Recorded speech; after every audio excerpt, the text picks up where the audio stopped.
कहानी की शुरुआत होती है आज से हजारों साल पहले, जब इजिप्ट के पिरामिड्स भी नहीं बने थे। उस समय खांडक नाम का एक देश था जहाँ के लोग एक राजा के हुक्म पर चलते थे। वो लोग खांडक देश को सदियों से दुनिया का सबसे शक्तिशाली देश बनाना चाहते थे, मगर जब ऑक्टोन नाम का राजा गद्दी पर बैठा तो सब कुछ बदल गया। वो अपनी फौज के जरिए लोगों पर जुल्म ढाता था और उसे अपने समय के सबसे क्रूर राजा के नाम से जाना जाता। असल में ऑक्टोन काले जादू का ज्ञानी था और अब उसका मकसद था सबैक नाम का एक ताज बनाना, जिसे हासिल करने के बाद उसे कोई नहीं हरा पाएगा। मगर इस ताज को बनाने के लिए उसे एडर्नियम नाम के एक पत्थर की जरूरत थी। ये जादुई शक्तियों वाला एक अनोखा पत्थर था जो सिर्फ खांडक देश में पाया जाता था। अब उसने अपनी ही प्रजा के लोगों को जबरदस्ती एडर्नियम की खुदाई के काम पर लगा दिया। जब भी किसी गुलाम को पत्थर का कोई हिस्सा मिलता तो वो तुरंत दौड़कर उसे वॉचमैन के हवाले कर देता और बदले में अपना इनाम पा लेता। मगर कभी कभी रास्ते में ही बाकी गुलाम पत्थर छीनने के लिए उस गुलाम पर टूट पड़ते। अब हम जाओ नाम के गुलाम को देखते हैं जिसका पत्थर सभी छीनने की कोशिश कर रहे थे। तभी हारू नाम का लड़का उसे बचाने आया और उसे सही सलामत एक फौजी के पास लेकर गया। मगर जब जाओ ने इसके बदले में इनाम मांगा तो अचानक उस फौजी ने जाओ के पेट में चाकू घोंपकर उसे पहाड़ी से नीचे फेंक दिया। इतना खतरनाक मंजर देखकर हारू की रूह कांप गई और उसके पिता उसे वहां से खींचकर दूर ले गए। हारू हमेशा से अपने लोगों को इस गुलामी की जिंदगी से आजादी दिलाना चाहता था, पर उसके पिता टेथ एडम ने उसे हीरो ना बनने की सलाह दी, क्योंकि उसकी तरह बगावत करने वाले सभी लोग कब्रिस्तानों में दफन पड़े थे। खैर, हारू ने फिर भी पूरे देश को इकट्ठा करके क्रूर राजा को हराने का फैसला कर लिया था। अचानक उसने दौड़कर उस फौजी के हाथ से एडर्नियम पत्थर चुरा लिया और अपने हाथों से आजादी का निशान बनाकर प्रजा के दिल में आजादी की चिंगारी जला दी। राजा ऑक्टोन ये अच्छे से जानता था कि ये छोटी सी चिंगारी जल्द ही जबरदस्त आग का रूप ले सकती है, इसलिए उसने हारू को पूरी प्रजा के सामने फांसी देने का हुक्म दिया। अपने अंतिम समय में भी हारू आजादी का नारा लगाता रहा, मगर जैसे ही उसका सर धड़ से अलग होने वाला था तो अचानक एक चमत्कार हुआ।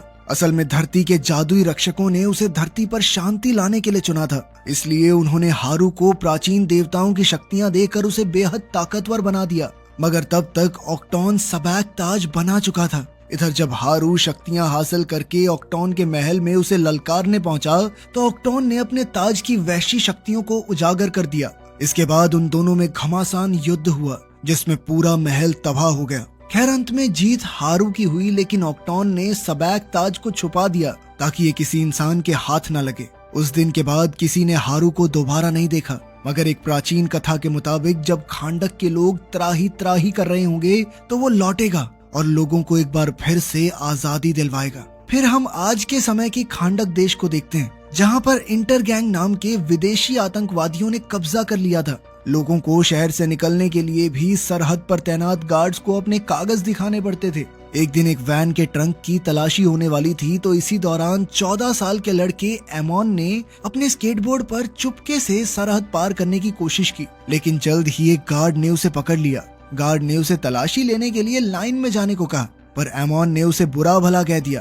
खैर, फिर उस गार्ड ने करीम नाम के आदमी को वैन लेकर निकलने को कहा। इसके बाद उसने अपनी कलाई देखी तो एड्रियाना नाम की एक भगौड़ी की तस्वीर सामने आई। तभी हम देखते हैं कि एड्रियाना इस वैन में छुपी हुई थी और एमोन गाड़ी की खिड़की के साथ साथ चल रहा था। असल में एमोन एड्रियाना का ही बेटा था और वो अपनी माँ के साथ सबैक ताज ढूंढने के मिशन पर जाना चाहता था, लेकिन उसकी माँ ने उसे जैसे तैसे समझाकर वापस घर भेज दिया। इसके बाद वो सब नक्शे के हिसाब से एक पहाड़ तक पहुँचे। कहा जाता था कि सबैक ताज वहीं छुपा हुआ है। तब एड्रियाना ने अपनी दादी का दिया एक पेंडेंट देखा जो एडर्नियम पत्थर से ही बना था। इस पर उसके साथ ही समीर ने कहा कि अगर वो इस पत्थर को चोर बाजार में बेचे तो बहुत अच्छी कीमत मिलेगी। मगर ये उनके परिवार का एक पुश्तैनी पेंडेंट था जो सदियों से उनके परिवार में था और इसीलिए एड्रियाना को इसकी काफी अहमियत थी। फिर ड्राइवर करीम, जो एड्रियाना का भाई है, वो कहने लगा कि इसको तो पेंडेंट दे दिया, मुझे विरासत में मिला है पुराना कोट और गंजापन। खैर, पहाड़ पर पहुंचने के बाद तीनों ने ताज की खोज शुरू कर दी और इधर करीम रखवाली के लिए गाड़ी में ही रुक गया। जैसे ही वो सब पहाड़ में घुसे तो अचानक इस्माइल गायब हो गया और समीर उसे ढूंढने निकल पड़ा। वहीं बाहर करीम अपनी गाड़ी में बैठा गाने सुन रहा था कि अचानक उसने अपने सामने समीर को पहाड़ से नीचे गिरते देखा। करीम तुरंत उसकी मदद के लिए दौड़ा, मगर अचानक कई फौजियों ने उसे चारों ओर से घेर लिया। वहीं पहाड़ के अंदर इस्माइल अचानक एड्रियाना के सामने आ गया तो वो काफी डर गई। एड्रियाना ने उससे पूछा कि समीर कहाँ है, तो इस्माइल ने जवाब दिया कि समीर तो थोड़ी ठंडी हवा खाने गया। खैर जल्द ही वो दोनों टेथ एडम की मजार तक पहुंचे। उससे थोड़ी ही दूर सबैक ताज मौजूद था और एड्रियाना ने दो बड़ी बड़ी चट्टानों के बीच कूदकर उस ताज को हासिल कर लिया। लेकिन उसी समय करीम को पकड़ने वाले फौजी अंदर आ गए और उन्होंने इस्माइल को गिरफ्तार कर लिया। तब इस्माइल ने चिल्लाकर एड्रियाना को भाग जाने को कहा, पर फौजियों के लीडर ने करीम के सर पर बंदूक तान दी। अब अपने भाई की जान बचाने के लिए एड्रियाना ने खुद को उनके हवाले करने का फैसला किया। उसने टेथ एडम की मजार पर सर झुकाकर एक खास मंत्र बोला, जिसके बाद अचानक वहां तेज रोशनी का उजाला हुआ और एक रहस्यमयी आदमी उनके सामने प्रकट हुआ।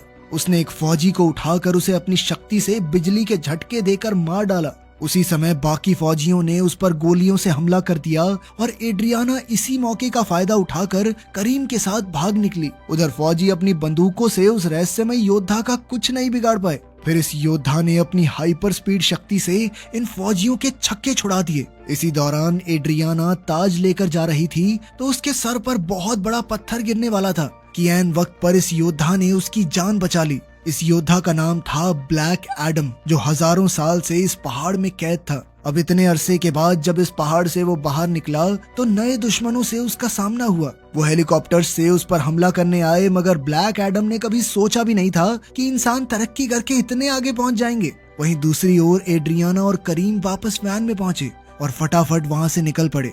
एड्रियाना ने उसे बताया कि उसने ताज हासिल करके अपना मिशन पूरा कर लिया है। अब उनसे कुछ ही दूर भयंकर युद्ध शुरू हो चुका था। अब ब्लैक एडम ने दो हेलीकॉप्टर्स को आपस में टकराकर भीषण आग लगा दी थी। कुछ ही पलों में फौजियों से भरी सैकड़ों गाड़ियां वहां पहुंची तो ब्लैक एडम ने एक ही जगह पर खड़े होकर अपनी शक्तियों से उनका खात्मा कर दिया। आखिरकार अपने आसपास सब कुछ तबाह करने के बाद ब्लैक एडम एड्रियाना की वैन के सामने पहुंचा, पर तभी एक आखिरी फौजी ने उस पर बॉम्ब फेंक दिया।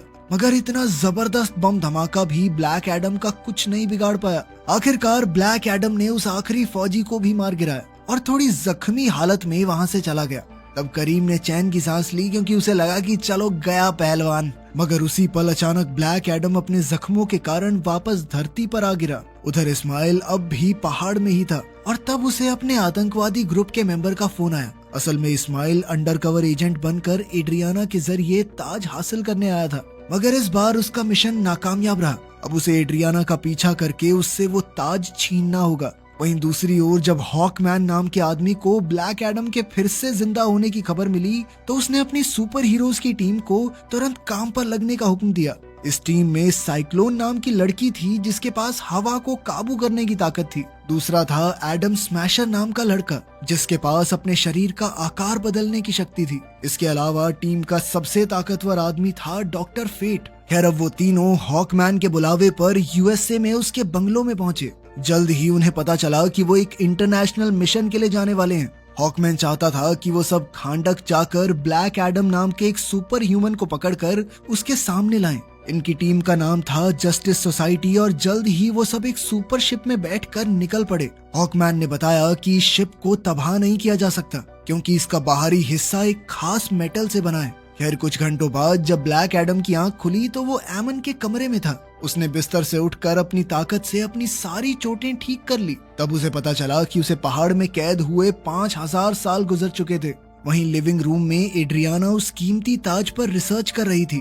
तभी उसे ताज के अंदर की तरफ कुछ शब्द लिखे हुए दिखाई दिए। उस पर लिखा था कि जिंदगी ही मौत का जरिया है। वहीं आमोन ने अपने कमरे में ब्लैक एडम को बताया कि जब से तुम गायब हुए थे तो खांडक शहर पर दूसरे देशों ने कब्जा कर लिया और यहाँ के लोगों को गुलाम बना लिया। लेकिन खांडक के लोगों ने ब्लैक एडम की मूर्ति बनाई क्योंकि उन्हें पूरा यकीन था कि एक ना एक दिन ब्लैक एडम उन्हें बचाने के लिए जरूर लौटेगा।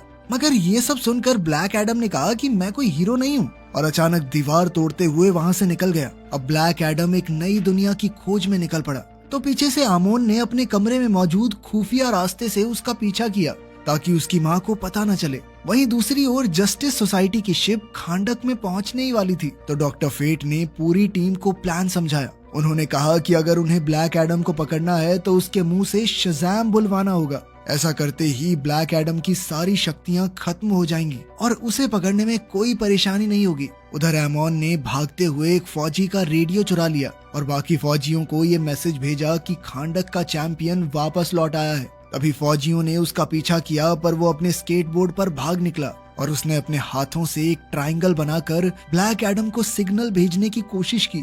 लेकिन कुछ ही पलों में फौजियों ने एमोन को गिरफ्तार कर लिया और उसकी माँ उसे बचाने आई। एड्रियाना ने जैसे तैसे गार्ड्स को समझाकर एमोन को छुड़ा लिया, पर जल्द ही फौजियों को पता चल गया कि वो भी एक वांटेड क्रिमिनल है, तो उसने तुरंत भागने की कोशिश की और तभी ब्लैक एडम उन्हें फौजियों से बचाने आ पहुंचा। अचानक एक गार्ड ने उसके सर पर लोहे के सरिये से वार किया तो ब्लैक एडम ने उसे उठाकर हवा में बहुत दूर फेंक दिया। जल्द ही फौजियों ने उस पर गोलियां चला दी तो चैंपियन ने उन्हें भी एक एक करके खत्म कर दिया। जैसे ही वो दो दुश्मनों को लेकर हवा में उड़ा तो उसी पल जस्टिस सोसाइटी की शिप उसके सामने आ गई। ब्लैक एडम ने उन फौजियों को आसमान से नीचे फेंक दिया तो हॉकमैन उनकी जान बचाने के लिए शिप से कूद गया। बीच हवा में उसने अपना हॉकमैन सूट एक्टिवेट किया और दोनों फौजियों को लेकर सही सलामत जमीन पर लैंड हो गया। मगर इतनी बहादुरी दिखाने का कोई फायदा नहीं हुआ, क्योंकि जल्द ही ब्लैक एडम ने उन फौजियों पर बिजली गिराकर उन्हें खत्म कर दिया। खैर कुछ ही पलों में डॉक्टर फेट वहां आया और उसने ब्लैक एडम को खुद को उनके हवाले करने को कहा, पर ब्लैक एडम ने कहा कि मरने से पहले वो एक गुलाम हुआ करता था और अब उसने एक भगवान के रूप में जन्म लिया है और अब वो किसी के सामने झुकेगा नहीं साला। खैर डॉक्टर फेट ने उस पर हमला किया और एडम का ध्यान भटकाने के लिए अपने दिमाग से चारों तरफ 5000 साल पुराने शहर का भ्रम पैदा किया। ब्लैक एडम अपना शहर देखकर हक्का बक्का रह गया और उसी पल हॉकमैन ने मौका देखकर उस पर जबरदस्त वार किया।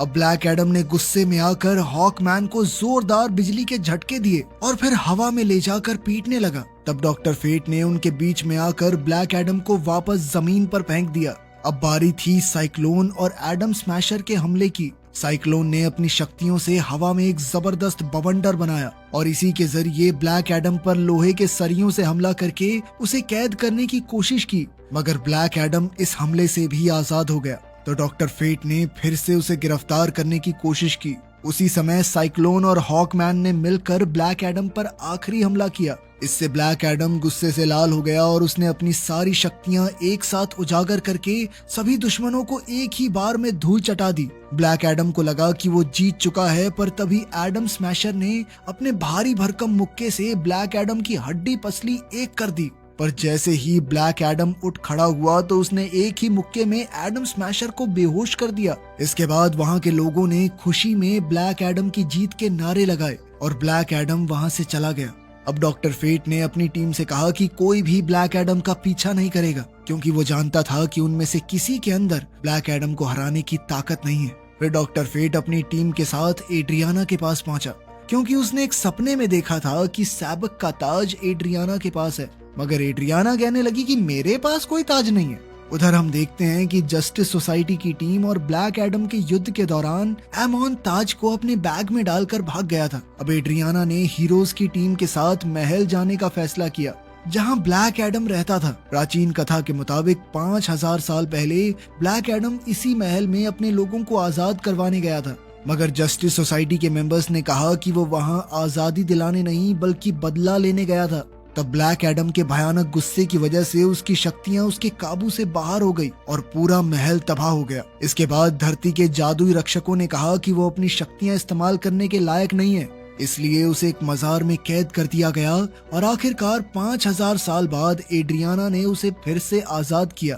खैर अब एड्रियाना हीरोज की टीम के साथ ब्लैक एडम के सामने पहुंची तो ब्लैक एडम ने उनकी बात सुनने का फैसला किया।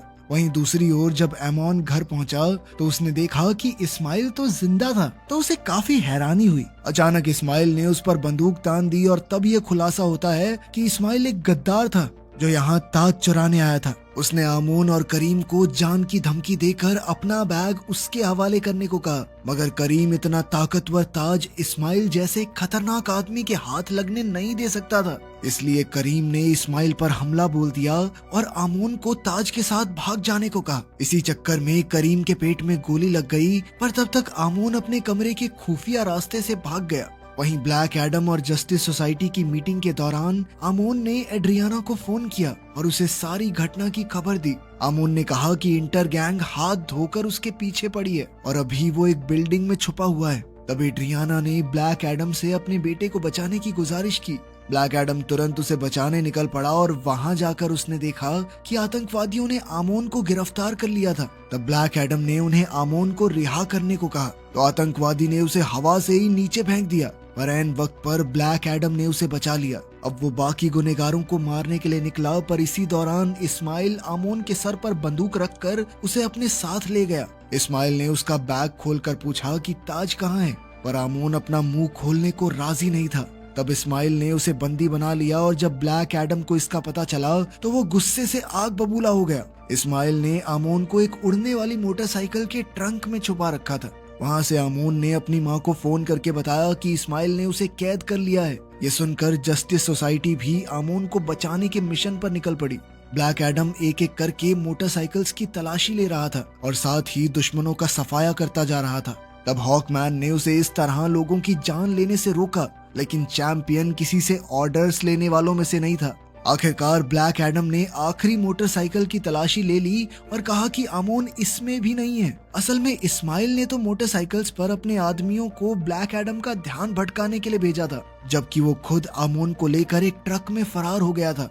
खैर उधर डॉक्टर फेट एड्रियाना के घर पहुंचा, क्योंकि वो जानता था कि ताज यहीं छुपा हुआ है। वहां जाकर उसने देखा कि करीम गोली से जख्मी होकर जमीन पर पड़ा था। करीम की हालत बेहद नाजुक थी और उसे लग रहा था कि उसका आखिरी समय आ गया है। पर तब डॉक्टर फेट ने उसे शांत होने को कहा। असल में वो भविष्य देख सकता था और उसने कहा कि करीम की मौत आज नहीं होगी, वो बिजली के झटके से मारा जाएगा। ये सुनकर करीम ने चैन की सांस ली, लेकिन अब उसे शायद इलेक्ट्रिशियन का काम छोड़ना होगा। फिर करीम का शिप में इलाज शुरू हुआ और इधर एड्रियाना अपने घर में डॉक्टर फेट को देखकर हैरान हो गई।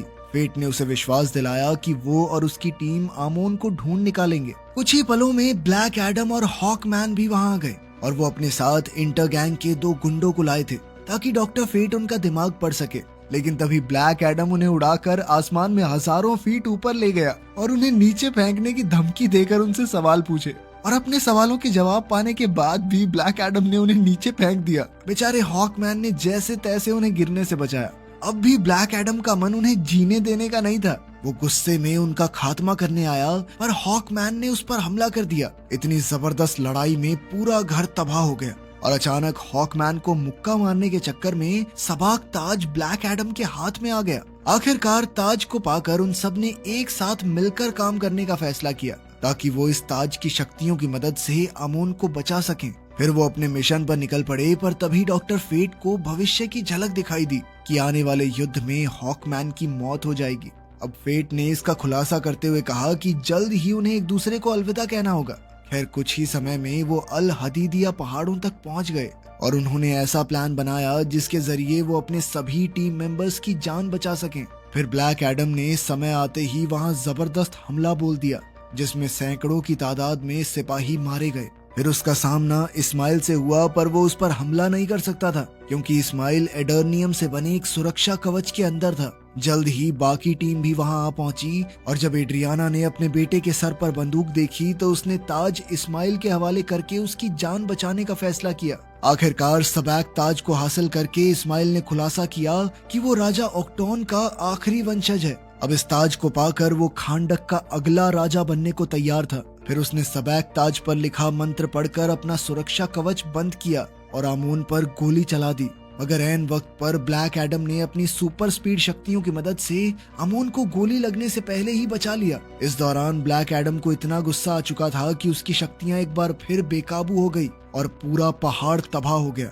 खुशकिस्मती से जस्टिस सोसाइटी टीम के सुरक्षा कवच की बदौलत एड्रियाना और आमोन की जान बच गई, पर अब आमोन को जल्द से जल्द इलाज के लिए भेजना होगा। वहीं एडम स्मैशर को इस्माइल के जल चुके शरीर पर ताज मिला और वो उसे शिप में ले आया। इधर हॉकमैन ब्लैक एडम के पीछे गया और उसने देखा कि ब्लैक एडम महल के सामने अपने बेटे हारू की मूर्ति को देख रहा था। असल में धरती के जादुई रक्षकों ने दिव्य शक्तियां देने के लिए हारू को चुना था ताकि वो लोगों को आजादी दिला सके। पर जब हारू बार बार जीत रहा था तो राजा ऑक्टोन ने उसके माँ बाप को बंदी बना लिया। जब वो हारू के पिता को मौत के घाट उतारने वाले थे तो ऐन वक्त पर हारू ने अपनी सारी शक्तियां अपने पिता को देकर उनकी जान बचाई। मगर वो नहीं जानता था कि आज उसकी जिंदगी का आखिरी दिन होगा, क्योंकि अपनी शक्तियां अपने पिता को देने के बाद दूर से एक तीर अंदाज ने सीधा हारू के दिल पर निशाना लगाया जिससे उसकी मौके पर ही मौत हो गई। ये देखकर उसके पिता टेथ एडम आग बबूला हो उठे। खैर अब ब्लैक एडम जानता था कि उसका बेटा